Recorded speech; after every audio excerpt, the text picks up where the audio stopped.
Immortal and Martial Dual Cultivation, episode 206. Untuk melihat video selengkapnya, sahabat bisa kunjungi playlist yang telah Sabta Novel sediakan. Yuk mari, kita berimajinasi bersama dan masuk ke alur ceritanya.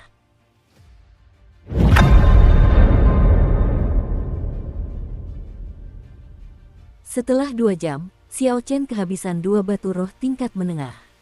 Dia membuka matanya dan tersenyum getir, merasa tak berdaya.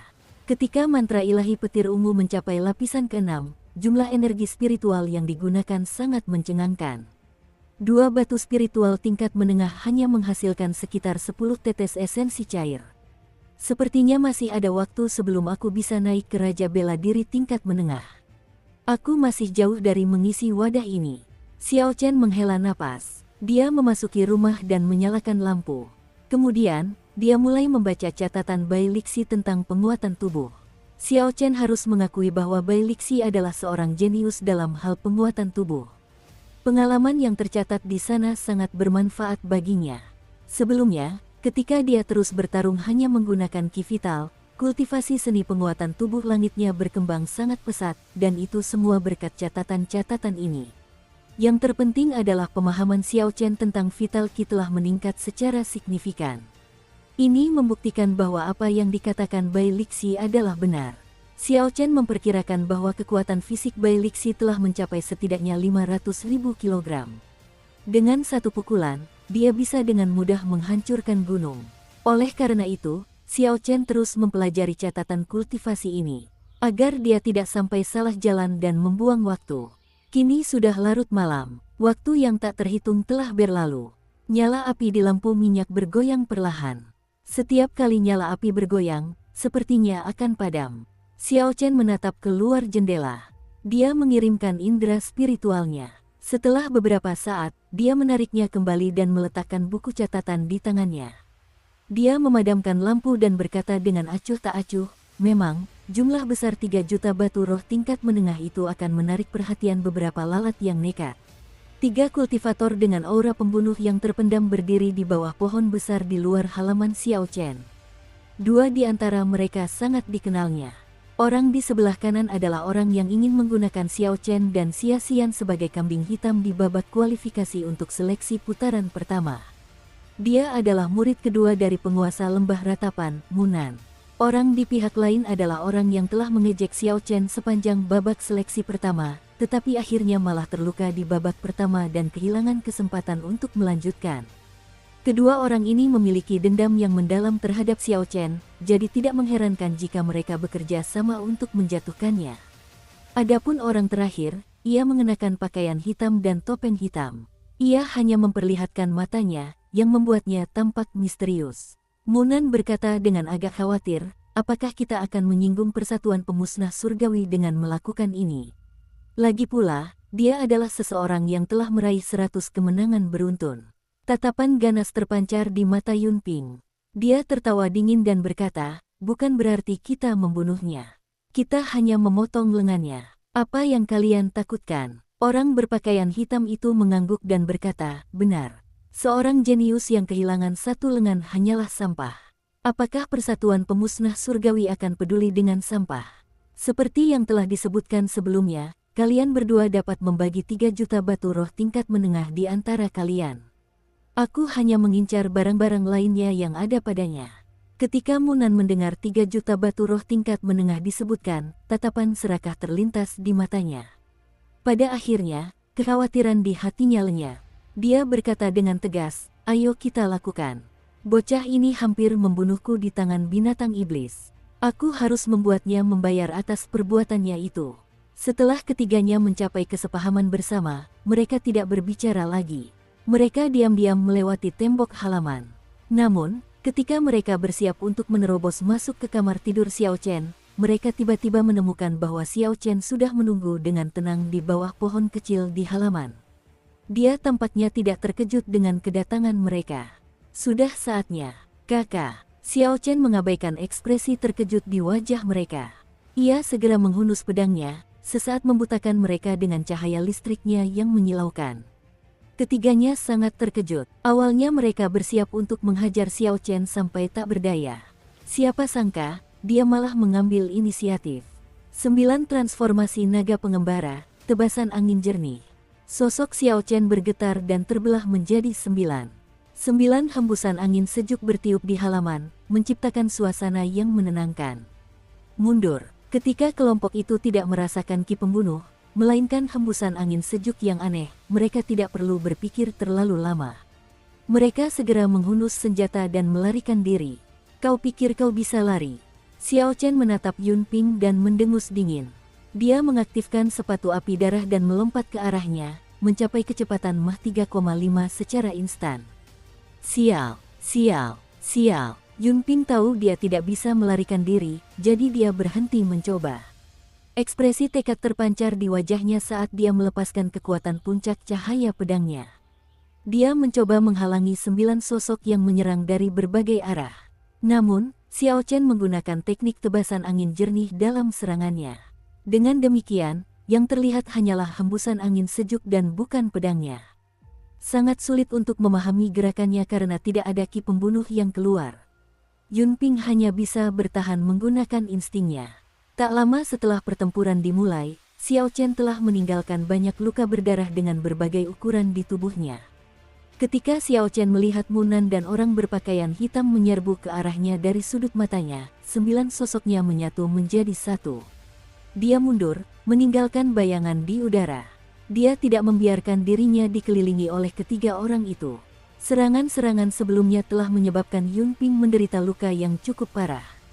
Ketiganya mau tak mau merasa sedikit takut. Aku akan mengalihkan perhatiannya sementara kalian berdua mencari kesempatan untuk menyergapnya, oke? Saran orang berpakaian hitam itu dengan suara muram, sambil menatap dingin kedua orang lainnya. Membunuh. Saat orang berpakaian hitam itu berbicara, dia mengacungkan pedangnya. Api putih pucat menyembur ke pedangnya, tampak sangat menyeramkan di malam yang gelap. Sepertinya ini adalah api yin yang ekstrim. Kalau begitu, aku akan menggunakan api yang ekstremku untuk sepenuhnya menghancurkanmu. Hanya dengan sebuah pikiran, listrik yang berkedip-kedip di pedang Xiao Chen mulai menyala dan berubah menjadi untaian api ungu.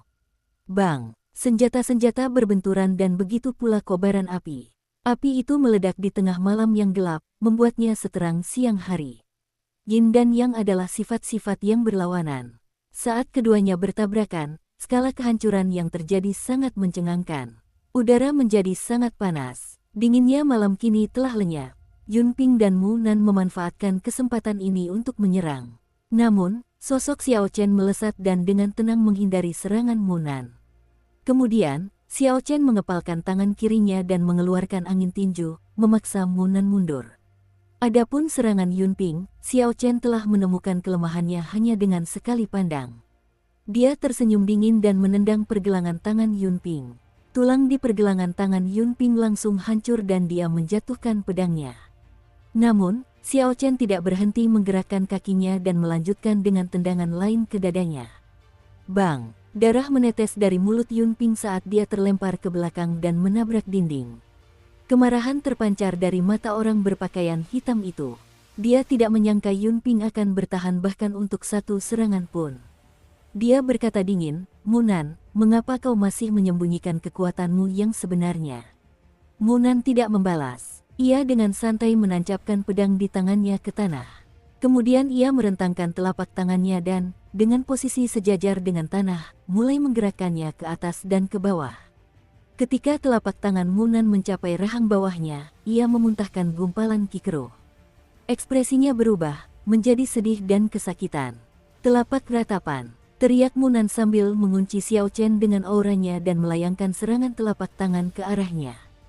Serangan Yun Ping membuat Xiao Chen lengah. Keadaan menyedihkan ini membuatnya merasa tertekan. Tanpa diduga, ia bahkan merasa ingin menyerah pada hidup. Itu benar-benar kondisi yang sangat kuat. Kondisi itu benar-benar memengaruhi kesadaran dan mencegah seseorang untuk mengumpulkan semangat juang. Keadaan itu agak mirip dengan keadaan Bai Zhan, itu juga merupakan keadaan emosi. Sayangnya, keadaan itu belum dipahami hingga mencapai kesempurnaan agung dan tidak terlalu berpengaruh pada Xiao Chen. Indra spiritual Xiao Chen berubah menjadi lonceng kuno dan berdering di dalam pikirannya. Keadaan ratapan yang sebelumnya memengaruhinya segera lenyap. Wukui mengguncang langit. Xiao Chen menggunakan gerakan kuat untuk sementara mendorong orang berpakaian hitam itu mundur. Kemudian, dia dengan cepat berbalik. Dia menggabungkan ki vital dan esensinya, lalu menyambut serangan ratapan Munan yang dipenuhi dengan keadaan ratapan dengan kepalan tangan. Ketika serangan itu bertabrakan, 8 titik akupuntur di lengan Xiao Chen meledak. Karena kau ingin berkonfrontasi langsung, maka aku akan berkonfrontasi langsung denganmu. Aku akan menggunakan seluruh kekuatanku dan melumpuhkanmu. Tatapan Xiao Chen menjadi dingin. Dia mengumpulkan kinaga dan dengan keras mendorongnya ke depan dengan tinju kirinya. Bang, bang, bang. Di hadapan kekuatan penekan absolut Xiao Chen, serangan telapak tangan Munan, dalam keadaan tidak efektif, terpental kembali. Kekuatan dan daya pukul Xiao Chen tidak berkurang. Dengan 3 suara retakan, lengan Munan patah menjadi 3 bagian, darah berceceran kemana-mana saat terlempar ke udara. Ketika orang berpakaian hitam, yang baru saja berurusan dengan Wukui Sakes the Heavens, melihat pemandangan ini, ekspresinya berubah drastis. Dia tidak menyangka Yunping dan Munan akan dilumpuhkan hanya dalam beberapa gerakan. Salah satunya mengalami luka parah dan yang lainnya kehilangan satu lengan. Mereka benar-benar kehilangan semua kemampuan bertarung mereka. Sialan, seharusnya aku sudah tahu. Kedua orang ini bahkan tidak berhasil meraih 60 kemenangan. Mereka pasti tidak terlalu kuat. Namun, aku tetap datang kepada mereka untuk meminta kerjasama. Aku pasti dibutakan oleh keuntungan yang didapat. Tak kusangka, aku pernah berpikir bahwa pada akhirnya aku bisa menyingkirkan mereka dan mengambil semuanya untuk diriku sendiri. Orang berpakaian hitam itu berpikir dengan frustrasi ketika melihat 2 orang yang bahkan tidak mampu bertahan dari serangan. Tidak ada kesempatan lagi, mundur. Tebasan silang berapi. Teriak orang berpakaian hitam itu sambil mengayunkan pedangnya secara horizontal. Api putih pucat langsung berkobar. Setelah menarik pedangnya ke belakang, dia menurunkannya, mengeluarkan garis api putih vertikal. 2 garis api membentuk salib saat bergerak menuju Xiao Chen. Api berbentuk salib itu membesar tertiup angin. Tak lama kemudian, api itu telah menjadi sangat besar. Tanpa repot-repot melihat seberapa kuat atau seberapa efektif gerakan itu, orang berpakaian hitam itu dengan cepat melarikan diri ke belakang. Berpikir untuk melarikan diri, kau pikir itu mungkin? Kata Xiao Chen dingin sambil memperhatikan serangan salib api. Dia mengencangkan cengkeramannya pada pedangnya. Wukui menghancurkan langit, teriak Xiao Chen dan mengerahkan kekuatannya hingga mencapai puncaknya. Awan badai bergolak di langit, bergemuruh tanpa henti. Kilat menyambar langit malam. Sebuah pohon wukui dengan cepat terbentuk di atas mereka. Cahaya pada pedang itu perlahan menjadi lebih terang. Ketika pohon wukui terbentuk sempurna, pancaran cahaya pada pedang juga menjadi sempurna. Sebuah pancaran cahaya ungu yang gemerlap dan tak terbatas dengan cepat memanjang ke arah depan. Bang! Dalam sekejap, berkas cahaya menembus titik persimpangan salib yang menyala, menghancurkannya. Salib yang menyala itu berubah menjadi percikan api dan tersebar ke langit malam seperti bunga kristal. Orang berpakaian hitam itu merasa terkejut. Dia tidak menyangka kartu andalannya akan dihancurkan oleh Xiao Chen secepat ini. Hal itu bahkan tidak mampu menahan Xiao Chen sedetik pun. Ia tak kuasa menahan diri dan berusaha sekuat tenaga untuk meningkatkan kecepatannya. Munan, yang lengannya telah patah, berdiri dengan lemah. Ia telah kehilangan sebagian besar darah di tubuhnya. Dia segera mencoba melarikan diri. Dia bahkan tidak repot-repot membalut lukanya, dia hanya perlu melarikan diri terlebih dahulu. Tatapan Xiao Chen menyapu melewati Munan yang melarikan diri, dan ekspresinya berubah dingin. Karena mereka berencana menyelinap masuk dan menyerangnya, seharusnya mereka sudah siap menghadapi konsekuensi jika gagal. Mati. Cahaya keperakan berkilat. Pedang telapak tangan terbang keluar, dan sebuah lubang sebesar mangkuk muncul di dada Munan. Tidak ada tanda-tanda kehidupan yang tersisa setelah itu. Di sisi lain, Yunping sudah merangkak ke dinding. Tulang rusuknya patah. Biasanya, dia hanya perlu melompat perlahan untuk naik ke dinding. Sekarang, dia harus mengerahkan banyak tenaga untuk memanjat. Xiao Chen menjentikkan jarinya dan mengeluarkan api sejati petir ungu yang sangat pekat. Dia mengabaikan Yunping dan dengan cepat mengejar orang berpakaian hitam itu. Api ungu menembus bagian belakang kepala Yunping. Matanya kehilangan cahaya, dan dia jatuh tersungkur ke tanah. Gumpalan cahaya merah keluar dari kedua mayat itu dan mengejar Xiao Chen, memasuki lautan kesadarannya. Genangan darah di singgasana merah tua itu sedikit membesar, dan sensasi jatuh ke dalam kebejatan muncul kembali. Tatapan Xiao Chen menjadi tegas. Dia tidak ragu untuk menghentikan perasaan senang karena tenggelam dalam kebejatan dan terus mengejar orang di depannya. Indra spiritual Xiao Chen mendeteksi bahwa orang berpakaian hitam itu bergerak maju dengan kecepatan Mach 3. Mengingat kecepatan Xiao Chen yang mencapai Mach 3,5, dia seharusnya tidak membutuhkan banyak waktu untuk mengejar. Namun, area di depannya adalah kota yang ramai. Di dalam kota terpencil, terdapat banyak ahli yang kuat. Xiao Chen takut menarik masalah yang tidak perlu, jadi dia bermaksud untuk menghalangi lawannya dengan paksa. Hindari petir, hindari petir, hindari petir. Xiao Chen tidak mempedulikan terkurasnya esensi dan energi mental. Guntur bergemuruh di sekitar mereka dan kilat menyambar. Xiao Chen tampak seperti berteleportasi saat terus maju. Tak lama kemudian, dia mendekati orang berpakaian hitam itu. Mendengar gemuruh guntur yang terus-menerus, orang berpakaian hitam itu mau tak mau menoleh ke belakang untuk melihat. Dukung terus channel YouTube Sabta Novel. Namun, lebih baik baginya untuk tidak melihat apa yang terjadi. Ekspresinya berubah menjadi sangat ketakutan. Setiap kali petir menyambar, Xiao Chen akan muncul tepat di belakangnya. Jarak antara dia dan Xiao Chen menyusut dengan cepat. Orang berpakaian hitam itu berpikir dengan heran, teknik gerakan apa ini, mengapa dia tampak seperti berteleportasi? Ledakan, sebuah kilat menyambar di depannya dan sosok Xiao Chen tiba-tiba muncul. Orang berpakaian hitam itu dengan cepat berbalik dan mundur beberapa langkah. Dia menggenggam pedangnya erat-erat dengan tangan kanannya.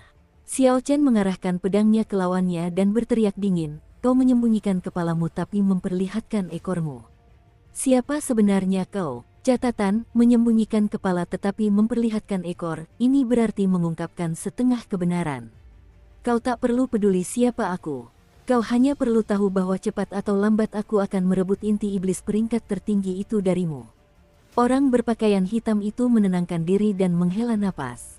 Sepertinya aku harus menggunakan kartu trufku hari ini. Api suci membakar langit, teriak orang berpakaian hitam itu sambil membentuk segel tangan dengan kedua tangannya. Area di sekitar dantiannya tiba-tiba menjadi transparan. Api putih pucat muncul di atas dantian orang berpakaian hitam itu saat dia membentuk segel tangan. Api itu dengan cepat membesar. Ledakan. Ketika orang berpakaian hitam itu selesai membuat segel tangan, api putih pucat segera menyembur keluar dari tubuhnya, membentuk tornado api putih. Tornado itu terbang menuju Xiao Chen. Nyala api itu sangat dingin dan suhu di sekitarnya anjlok. Hal ini menyebabkan seseorang merasakan sensasi menggigil yang luar biasa, seolah-olah darah pun akan membeku. Api yin yang sangat kuat, pikir Xiao Chen dalam hati. Sepertinya aku harus menggunakan api sejati petir ungu untuk menghalangnya. Kemungkinan besar, bahkan sebelum teknik pedang biasa dapat mendekat, teknik tersebut akan membeku menjadi es oleh api yin ekstrim ini. Hanya dengan sebuah pikiran, warna ungu yang menyala-nyala mulai muncul di mata kanan Xiao Chen. Tak lama kemudian, warna itu berubah menjadi tornado ungu dan menyembur keluar. Bang! Sebuah tornado berwarna ungu dan sebuah tornado berwarna putih bertabrakan dengan cepat di malam yang gelap. Kedua tornado itu tidak saling memberi jalan. Karena keduanya saling menahan kobaran api, saat bersentuhan, keduanya berusaha saling melahap. Namun, kedua tornado itu sama kuatnya. Tak satu pun yang mampu mengalahkan yang lain. Mereka hanya terus saling menahan hingga akhirnya meledak. Gelombang kejut menyebar membentuk lingkaran ke sekitarnya. Lubang-lubang spiral yang dalam muncul di tanah dan angin dingin bertiup. Ketika keduanya terkena gelombang kejut, mereka menjadi agak pucat. Namun, mengingat tubuh Xiao Chen yang kuat, jumlah kerusakan yang dapat ia tahan lebih besar daripada yang dapat ditahan pihak lain. Saat mengalami serangan yang sama, Xiao Chen pasti akan menderita luka yang lebih ringan daripada lawannya. Siu, saat tornado-tornado itu hancur, seberkas api ungu terbang menuju Xiao Chen. Itu adalah api asal dari api sejati petir ungu. Di sisi lain, api asal dari api yin ekstrim juga terbang menuju orang yang berpakaian hitam itu. Wukui yang berkilauan, Qi mematahkan Wukui. Wukui berubah menjadi Qi. Xiao Chen berpikir, aku melihat sebuah peluang. Xiao Chen tidak menunggu api asal petir ungu kembali ke matanya. Dia segera melancarkan beberapa serangan ke arah orang berpakaian hitam itu. Dia langsung mengeksekusi 3 gerakan dasar dari teknik pedang wukui. Gelombang energi pedang ungu yang tak henti-henti berkelap-kelip disertai cahaya listrik yang berderak. Setiap gelombang lebih besar dari sebelumnya, bergerak menuju orang berpakaian hitam dan menyerangnya tanpa henti. Orang berpakaian hitam itu saat ini fokus mengendalikan api asalnya, mengarahkannya kembali ke dalam tubuhnya. Lagi pula, itu adalah api asal yang telah ia upayakan setidaknya selama 10 tahun untuk berhasil dipadatkan. Jika seorang kultivator kehilangan hasil jerih payah selama 10 tahun, mereka semua akan merasa putus asa. Orang berpakaian hitam itu mengira Xiao Chen akan melakukan hal yang sama seperti dirinya, dan fokus untuk mengambil kembali api asalnya sendiri. Siapa sangka, orang ini tidak akan bertindak seperti yang diharapkan. Xiao Chen bahkan menyerah untuk mengambil kembali api asalnya dan mengambil inisiatif untuk menyerang. Hal ini membuat orang berpakaian hitam itu merasa ingin muntah darah. Orang berpakaian hitam itu lengah, dan gelombang ki pedang ungu meninggalkan beberapa luka berdarah di tubuhnya. Listrik berwarna ungu itu langsung mengalir ke tubuhnya dan berderak, membuat lukanya terasa sangat menyakitkan dan memperlambat gerakannya. Selagi kau terpengaruh, aku akan membunuhmu. Xiao Chen mengambil inisiatif untuk menyerang dan tidak berniat mengampuni orang ini. Auranya melambung tinggi, dan ki serta darahnya bergejolak tanpa henti. Xiao Chen kembali melancarkan jurus wukui pengguncang langit yang sangat dahsyat. Pohon wukui ilahi muncul, membawa kekuatan listrik yang kuat saat menuju ke arah orang berpakaian hitam itu. Pohon itu menekan orang tersebut seperti kuali berat. Bang! Orang yang mengenakan pakaian hitam itu menerima serangan langsung dan terpental ke belakang. Ia muntah darah dalam jumlah banyak, dan pakaiannya langsung robek berkeping-keping. Xiao Chen, anggap ini sebagai kekalahanku kali ini. Namun, selama kau tetap berada di tanah terpencil kuno, aku akan membuatmu membayar kembali hutangmu kepadaku 10 kali lipat, atau bahkan 100 kali lipat. Orang berpakaian hitam itu melirik api asal berwarna putih yang melayang tanpa merasa pasrah. Ia hanya mengucapkan kata-kata terakhirnya dan segera meninggalkan tempat itu. Kakak, Xiao Chen menyarungkan pedangnya dan berhenti mengejarnya. Dia sudah mengetahui identitas pihak lain. Dia adalah Leng Yun dari Istana Api Suci. Sejak inti iblis tingkat tinggi puncak disebutkan, Xiao Chen sudah mulai merasa curiga. Ketika dia melihat api yin ekstrim berwarna putih pucat digunakan, dia menjadi yakin. Xiao Chen yakin bahwa dia bisa menangkap Leng Yun dan menghadapinya jika dia mengejar. Namun, ketika dia melihat api asal berwarna putih yang melayang di sampingnya, dia mengurungkan niat untuk melanjutkan pengejarannya. Pertarungan sebelumnya terlalu sengit. Pertarungan itu sudah menarik perhatian beberapa orang. Jika Xiao Chen terus mengejar Leng Yun, dia akan kehilangan api asal dan menderita kerugian besar. Xiao Chen menarik kembali api asalnya ke mata kanannya. Kemudian, dia menggunakan indera rohnya untuk menyelimuti api asal Leng Yun dan menariknya ke dalam lautan kesadarannya. Setelah Xiao Chen menyelesaikan semua itu, dia segera meninggalkan tempat tersebut dan kembali ke halaman rumahnya. 10 menit kemudian, Xiao Chen kembali ke halaman rumahnya. Begitu melangkah masuk, ekspresinya tiba-tiba berubah aneh. Dalam lautan kesadarannya, keempat gumpalan api sejati bulan mulai bertarung satu sama lain karena alasan yang tidak diketahui. Keempat untaian api sejati bulan yang lebih pucat dan putih itu semuanya menuju ke untaian api asal yin yang ekstrim tersebut. Mereka semua saling bertarung saat bergegas menuju api asal itu, berniat untuk menelannya. Situasi ini tampak seperti 4 pria parubaya yang agak lemah mengelilingi seorang pemuda yang kuat. Pemuda itu sangat kuat, tetapi para pria parubaya jumlahnya lebih banyak darinya. Mereka memperoleh keuntungan dengan mengeroyoknya. Fluktuasi dalam lautan kesadaran Xiao Chen disebabkan oleh perlawanan kuat dari api asal. Meskipun tidak memiliki kecerdasan, secara naluriah ia tidak ingin ditelan oleh api sejati bulan. Ketika Xiao Chen melihat pemandangan ini, dia termenung. Api yin juga memiliki tingkatan yang berbeda. Terdapat api yin ekstrim, api yin puncak, dan api sejati bulan. Di antara semuanya, api sejati bulan memiliki peringkat tertinggi. Api sejati bulan sama terkenalnya dengan api sejati matahari. Adapun api surgawi yang legendaris, Rumor mengatakan bahwa jika api sejati bulan dan api sejati matahari bergabung sempurna satu sama lain, mereka akan berada pada level yang sama. Namun, ketika energi yin dan yang sangat berlawanan bersentuhan, terlepas dari tingkatannya, mereka akan menghasilkan ledakan yang sangat dahsyat. Menggabungkan api tingkat tertinggi dari api sejati matahari dan api sejati bulan pun akan sangat sulit.